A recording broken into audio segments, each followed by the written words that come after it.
Kita mulai. Bismillahirrahmanirrahim. Assalamualaikum warahmatullahi wabarakatuh. Dan salam jumpa para sahabat semua. Pada kesempatan ini kami ingin menyapa teman-teman kami para widesuara atau fasilitator atau para guru bangsa. Pada kesempatan ini mari kita belajar bersama terkait dengan strategi delivery pembelajaran untuk agenda kedua pada pelatihan kepemimpinan nasional. Dan agenda kedua ini biasa kita kenal dengan sebutan kepemimpinan strategis. Baik, mari kita coba untuk mempelajari bersama. Pertama, izinkan saya memperkenalkan diri. Nama saya Rustam Effendi. Saya bekerja di Badan Pengembangan Sumber Daya Manusia Provinsi Kalimantan Tengah. Jabatan saat ini adalah Widesuara Ahli Madya dengan pangkat golongan pembina tingkat 1 atau golongan 4B. Nomor handphone 0852 528 53888. Kemudian alamat Facebook Rustam Effendi. Kemudian alamat Instagram Rustam_Effendi. Dan juga ada alamat email rustamhumbel@gmail.com. Serta di bawah ini saya juga menyertakan sosial media untuk BPSDM Provinsi Kalimantan Tengah. Sahabat kami para guru bangsa yang luar biasa, pada kesempatan ini kami mencoba untuk berbagi dan mudah-mudahan ini menjadi bagian pembelajaran penting untuk kita dalam rangka memahami mengenai bagaimana cara kita mendelivery pembelajaran. Pada kesempatan ini, aktivitas pembelajarannya adalah menyampaikan skenario pembelajaran dalam agenda kedua kepemimpinan strategis di pelatihan kepemimpinan nasional tingkat 2. Yang pertama, izinkan kami memulai dari dasar kebijakan. Ada 5 dasar kebijakan yang terkait dengan pelatihan ini. Pertama adalah Undang-Undang Nomor 5 Tahun 2014 tentang Aparatur Sipil Negara. Yang kedua, Peraturan Pemerintah Nomor 11 Tahun 2017 tentang Manajemen PNS sebagaimana telah diubah dengan Peraturan Pemerintah Nomor 17 Tahun 2020. Kemudian Peraturan Lembaga Administrasi Negara Nomor 6 Tahun 2022 tentang perubahan Peraturan Lembaga Administrasi Negara Nomor 5 Tahun 2022 tentang penyelenggaraan pelatihan struktural kepemimpinan. Berikutnya adalah Keputusan Kepala Lembaga Administrasi Negara Nomor 1-PDP-07-2023 tentang kurikulum pelatihan struktural kepemimpinan. Dan terakhir, Keputusan Kepala Lembaga Administrasi Negara Nomor 2-PDP-TIP1-PDP-07-2023 tentang pedoman penyelenggaraan pelatihan struktural kepemimpinan. Jadi ini adalah dasar kebijakan yang terbaru, khususnya nomor 3, 4, dan 5 yang menjadi bagian penting dari penyelenggaraan pelatihan struktural kepemimpinan. Baik, kita lanjut. Apa sebetulnya kompetensi yang dikembangkan di pelatihan kepemimpinan nasional tingkat 2? Sebagaimana pada Peraturan LAN Nomor 5 yang kemudian diubah dengan Peraturan LAN Nomor 6 Tahun 2022, kompetensi khususnya tertera di pasal 6 menyatakan bahwa kompetensi yang dikembangkan dalam pelatihan kepemimpinan nasional tingkat 2 merupakan kompetensi kepemimpinan strategis, yaitu kompetensi manajerial peserta untuk menjamin terwujudnya akuntabilitas jabatan pimpinan tinggi pratama sebagaimana diatur dalam peraturan pemerintah. Makna ini tentu mengarahkan kepada kepemimpinan manajerial. Makna ini mengarahkan kita apabila kita kaitkan dengan Permenpan RB nomor 38 tahun 2017 ini mengacu kepada standar kompetensi manajerial yang telah ditetapkan dalam standar kompetensi jabatan seseorang ASN. Baik, selanjutnya Peraturan Pemerintah Nomor 11 Tahun 2017 tentang Manajemen PNS Pasal 104, yaitu pejabat pimpinan tinggi harus menjamin akuntabilitas jabatan. Pertanyaannya, apa saja akuntabilitas jabatan tersebut? Meliputi 1. Tersusunnya rumusan alternatif kebijakan yang memberikan solusi. Yang kedua, tercapainya hasil kerja unit selaras dengan tujuan organisasi. Yang ketiga, terwujudnya pengembangan strategi yang terintegrasi untuk mendukung pencapaian tujuan organisasi. Dan yang keempat, terwujudnya kapabilitas pada unit kerja untuk mencapai outcome organisasi. Baik, ini kompetensi yang dikembangkan. Selanjutnya kita ke slide berikutnya. Kompetensi. Baik, apa itu kompetensi? Biasanya kita akan mengenal kompetensi terdiri dari 3, yaitu knowledge, skill, dan attitude. Pengetahuan, keterampilan, dan sikap perilaku. Nah, pada sumber lainnya kami izin menambahkan kompetensi juga adalah experience, pengalaman. Kemudian kompetensi juga adalah kemampuan mencapai goals. Kemudian kompetensi juga adalah perilaku hidup etik atau sesuai dengan standar norma moral yang berlaku. Kemudian kompetensi juga berbicara tentang ability atau kemampuan, dan kompetensi juga berbicara tentang growth atau pertumbuhan. Nah, barangkali ini menjadi bahan berpikir kita bersama. Kita lanjutkan. Bagaimana arah dan fokus pembelajaran serta hubungan antar agenda? Baik, kita mulai dari agenda 1, mengelola diri.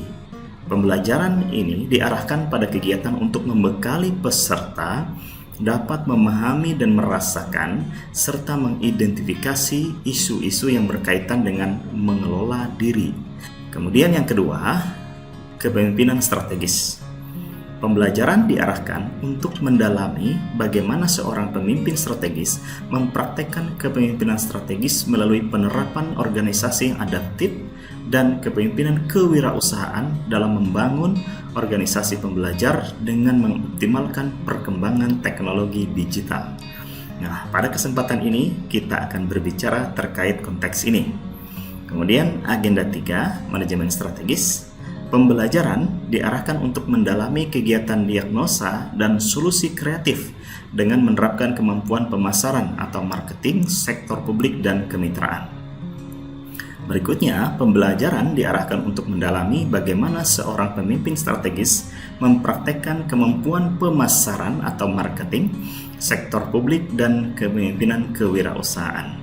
Di sini kita bisa melihat ada hubungan yang erat dari ketiga agenda ini, mulai dari mengelola diri, kemudian bagaimana dia memanfaatkan kemampuan leadership strategisnya melalui organisasi yang adaptif, melalui kemampuan karakter kepemimpinan kewirausahaan, dan melalui bagaimana dia memanfaatkan instrumen teknologi digital atau kepemimpinan digital. Dan prakteknya dia akan fokuskan melalui manajemen strategis. Selanjutnya, dari ketiga agenda ini akan dibuktikan salah satunya melalui aktualisasi kepemimpinan strategis di agenda keempat, yaitu melalui pertama visitasi agenda yang dilakukan secara virtual, kemudian visitasi kepemimpinan nasional yang dilakukan melalui kunjungan langsung, kemudian juga dia mampu menyusun policy brief, serta yang terakhir mampu menyusun proyek perubahan. Baik, ini pembelajaran dan hubungan antar agenda yang menjadi fokus kita. Selanjutnya, substansi mata pelatihan PKN tingkat 2, ada mata pelatihan inti, ada mata pelatihan dasar, dan ada mata pelatihan pimpinan. Mata pelatihan inti terdiri dari 4 agenda yang dilakukan secara e-learning, Kemudian di dalam e-learning itu ada model dengan cara self-learning, pembelajaran mandiri, dan dengan collaborative learning atau secara synchronous. Kemudian dilanjutkan dengan pembelajaran klasikal. Nah, collaborative learning ini juga selain synchronous juga dilakukan secara asinkronous. Selanjutnya, mata pelatihan dasar ini terdiri dari 9 jam pembelajaran, terdiri dari 3 mata pelatihan, yaitu digital skill dalam pembuatan kebijakan, self-reliance, dan mengelola hubungan lintas generasi. Ini dipelajari secara mandiri, dan ini adalah pembelajaran yang sudah menjadi mandatory atau sudah menjadi amanah untuk kita pelajari secara fokus. Berikutnya, mata pelatihan pilihan.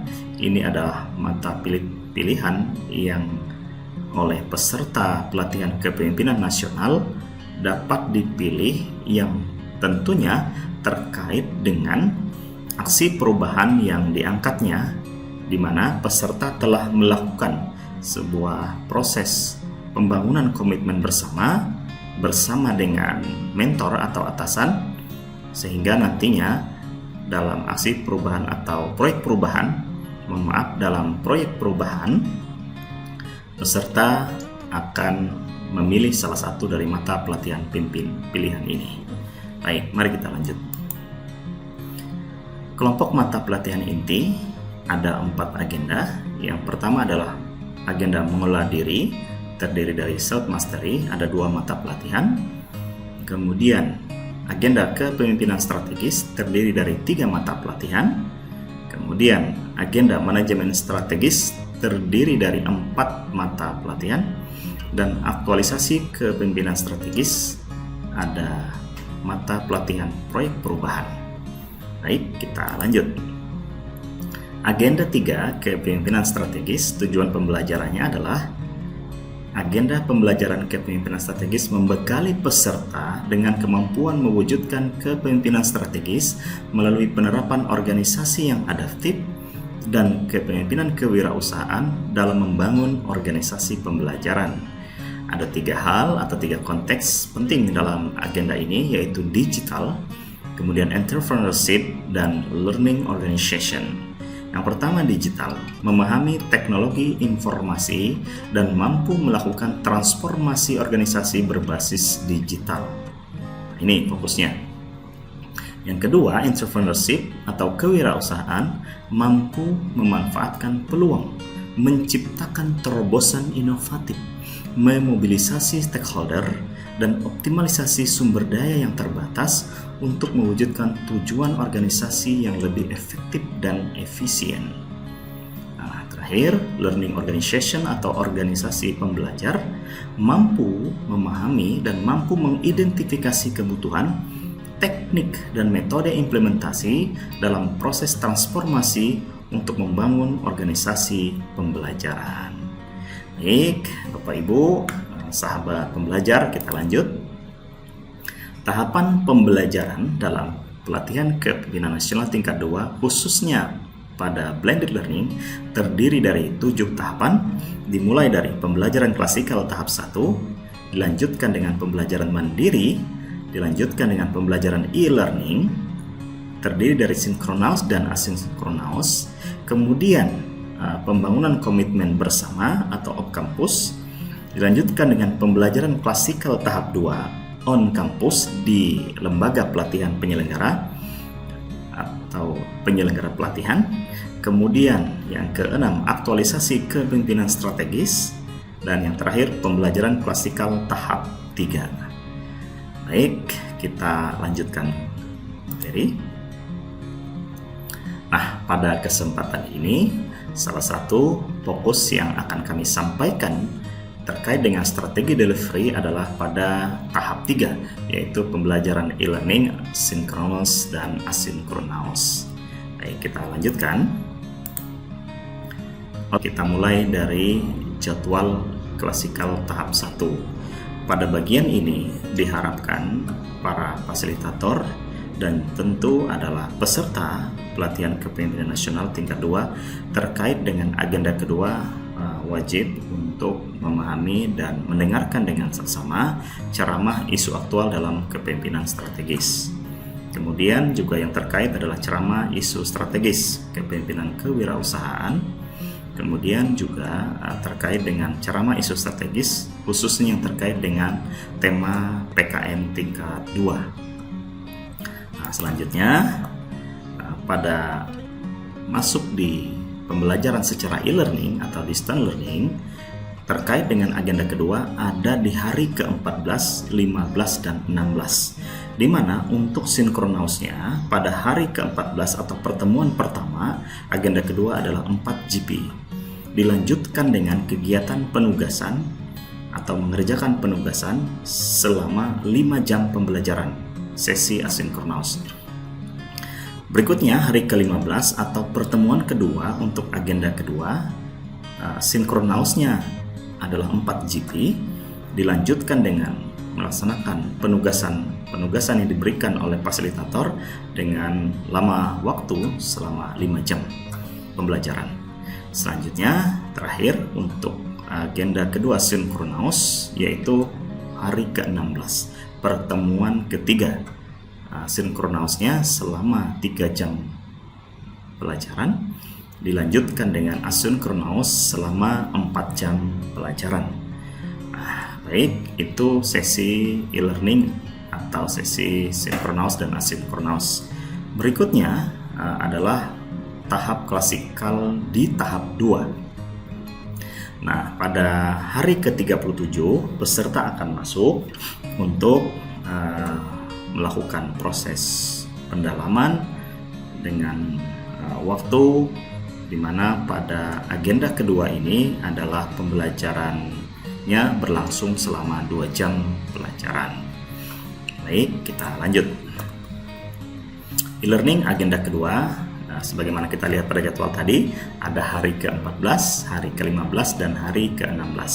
Peserta diberikan lanjutan penugasan individu dan juga penugasan kelompok. Mari kita lihat lebih jauh. Strategi delivery pembelajaran yang ingin kami sampaikan pada kesempatan ini yaitu terkhusus untuk e-learning dan klasikal. Nah, pertemuan pertama agenda kedua hari ke-14 sinkronus selama 4 jam pelajaran. Apa yang dilakukan? Rencana kami adalah yang pertama perkenalan dan pengantar. Kemudian melakukan sebuah proses energizer. Biasanya ketika mengawali kita menyebutnya dengan energizer atau memperkuat lagi semangat bersama.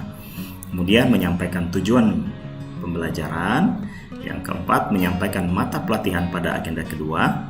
Kemudian diisi dengan ice breaking.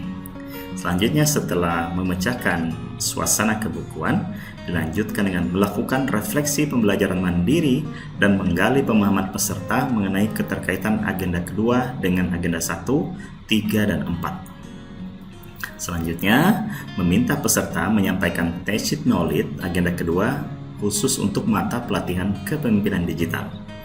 Kemudian dilanjutkan dengan meminta 5 orang peserta untuk mempresentasikan tugas esai yang dilanjutkan dengan pembahasan. Kemudian kita akan melakukan evaluasi pembelajaran bersama-sama dengan peserta dan berikutnya adalah melakukan pembulatan atau wrap up pembulatan untuk sesi pertama hari ini. Kemudian berikutnya menjelaskan penugasan yang diberikan untuk kegiatan asinkronus dan menutup sesi asinkronus ke-1 dengan motivasi, semangat, dan doa sesuai keyakinan masing-masing. Nah, berikutnya di sisi sebelah kanan, penugasan individu, peserta akan memperbaiki penulisan esai. Yang kedua, penugasan kelompok, peserta akan dibagi ke dalam 3 subkelompok. Masing-masing dari subkelompok melakukan analisis terhadap kepemimpinan strategis di locus best practice. Dilihat dari perspektif mata pelatihan untuk yang pertama, subkelompok 1, kepemimpinan digital. Yang kedua, subkelompok 2, kepemimpinan kewirausahaan. Dan yang ketiga, subkelompok 3, organisasi pembelajar. Nah, masing-masing subkelompok nantinya atau kelompok yang dibagi ini akan mempresentasikan pada sinkronus kedua. Untuk asinkronus ini akan ditempuh selama 5 jam pelajaran. Baik, kita lanjut. Bagaimana dengan tugas pertemuan pertama untuk sesi asinkronus tadi? Lebih jelasnya, kami mencoba membaginya atau merincinya seperti ini. Tugas masing-masing subkelompok. Yang pertama, mengidentifikasi locus best practice organisasi atau pemimpin yang sukses dalam menerapkan konten penugasan, baik kepemimpinan digital atau KD, kemudian kepemimpinan kewirausahaan atau KK, dan organisasi pembelajar atau OP. Yang kedua, menganalisis peran dan pengaruh masing-masing konten penugasan dalam konteks kepemimpinan strategis, di mana hal tersebut telah merubah cara organisasi beroperasi. Yang ketiga, menganalisis tren terkini terkait konten penugasan yang relevan dengan kepemimpinan strategis. Nah, ini tentunya bagian dari cara kita untuk melihat updating pada peserta pelatihan. Yang keempat adalah membuat rencana transformasi terkait konten penugasan. Peserta akan melakukan analisis peluang dan tantangan jika rencana tersebut diimplementasikan dan seperti apa rencana transformasinya. Dan yang kelima atau terakhir, peserta akan memberikan contoh rencana transformasi pada masing-masing unit organisasi yang dipimpin oleh peserta PKN tingkat 2. Nah, ini rincian dari penjelasan tugas pada pertemuan pertama. Kita lanjut, pertemuan kedua, agenda kedua. Hari ke-15 sinkronus sama, kita juga akan memulai dengan pembelajaran sama-sama menyenangkan dengan Energizer. Kemudian motivasi dan refleksi pembelajaran. Yang ketiga, meminta peserta menyampaikan tacit knowledge. Agenda kedua untuk mata pelatihan kepemimpinan kewirausahaan. Yang keempat, meminta 5 orang peserta untuk mempresentasikan tugas esai yang dilanjutkan dengan pembahasan. Yang kelima, meminta setiap subkelompok mempresentasikan produk penugasan dari pertemuan pertama, dilanjutkan dengan pembahasan. Yang keenam, melakukan evaluasi pembelajaran. Berikutnya, bersama-sama kita akan melakukan pembulatan sesi kedua. Yang kedelapan, kami sebagai fasilitator atau kita sebagai fasilitator akan menjelaskan penugasan berikutnya yang diberikan untuk kegiatan asinkronus, yaitu tugasnya adalah mengintegrasi penugasan subkelompok menjadi kelompok. Yang kesembilan, menutup sesi sinkronus kedua dengan motivasi, semangat, dan doa sesuai keyakinan masing-masing. Ini akan ditempuh selama 4 jam pelajaran. Selanjutnya, untuk sesi asinkronus dengan waktu tempuh 5 jam pembelajaran, peserta akan mengerjakan penugasan yang diberikan oleh fasilitator. Yang pertama, 2 jam pelajaran, yaitu memperbaiki penulisan esai. Kemudian dilanjutkan dengan penugasan kelompok selama 3 jam pelajaran. Kelompok akan mengintegrasikan produk penugasan 3 subkelompok menjadi penugasan kelompok, sehingga kita akan bisa mendapatkan hasil analisis terhadap kepemimpinan strategis di locus best practice dilihat dari perspektif agenda kedua. Baik, itu untuk pertemuan kedua. Adapun secara rinci seperti ini. Untuk mengintegrasikannya, kami mencoba menawarkan hal seperti ini. Yang pertama, membuat mind map keterkaitan dari masing-masing produk hasil diskusi subkelompok. Yang kedua, memilih satu unit organisasi yang dipimpin oleh peserta PKN 2 untuk dijadikan contoh penerapan kepemimpinan strategis berdasarkan ketiga konten penugasan. Yang berikutnya, melakukan analisis manajemen strategis dalam rangka penerapan. Ini silakan peserta menggunakan alat analisis yang relevan. Yang keempat, melakukan analisis hubungannya dengan upaya mendukung reformasi birokrasi berdampak atau tematik. Nah, selanjutnya peserta diminta untuk menyusun roadmap sebagai bentuk penerapan atau upaya penerapan yang terencana dan terkelola. Baik, ini rincian dari pertemuan kedua. Dan terakhir, pertemuan yang ketiga untuk sinkronus di agenda kedua, hari ke-16 dengan waktu tempuh selama 3 jam pelajaran. Peserta bersama dengan kita akan mengawali pembelajaran sama-sama menyenangkan dimulai dari Energizer. kemudian motivasi dan refleksi pembelajaran, kemudian meminta peserta menyampaikan tacit knowledge agenda kedua untuk mata pelatihan organisasi pembelajar. Berikutnya meminta 5 orang peserta untuk mempresentasikan tugas esai yang dilanjutkan dengan pembahasan. Yang kelima, meminta kelompok utama atau kelompok besar mempresentasikan produk penugasan dari pertemuan 2, hasil integrasi dan akan dibahas bersama. Yang keenam, melakukan evaluasi pembelajaran, kemudian melakukan pembulatan sesi 3, lalu kita juga akan mengantarkan peserta ke agenda ketiga dan klasikal. Dan kemudian menjelaskan hal-hal penting terkait tugas individu dan kelompok di agenda kedua. Nah, terkait dengan sinkronos ini, pada sesi asinkronos, peserta akan mengerjakan hal penting terkait tugas individu dan kelompok di agenda kedua yang diberikan atau disampaikan oleh kita sebagai fasilitator. Yang pertama, penugasan individu selama 2 jam pembelajaran atau memperbaiki penulisan esai. Kemudian penugasan kelompok, mohon maaf, kami salah ketik, typo, ini harusnya penugasan kelompok selama 2 jam pelajaran. Ini salah ketik, mohon maaf, di mana peserta melakukan perbaikan dan melengkapi kembali berdasarkan hasil sharing knowledge penugasan kelompok. Terkait tugas esai dan kelompok, penugasan satu kelompok ini akan diupload ke dalam LMS pada hari ke-16 paling lambat pukul 23.59 waktu Indonesia Barat. Baik, kita lanjut ya. Nah, berikutnya pertemuan klasikal agenda kedua. Apa yang dilakukan?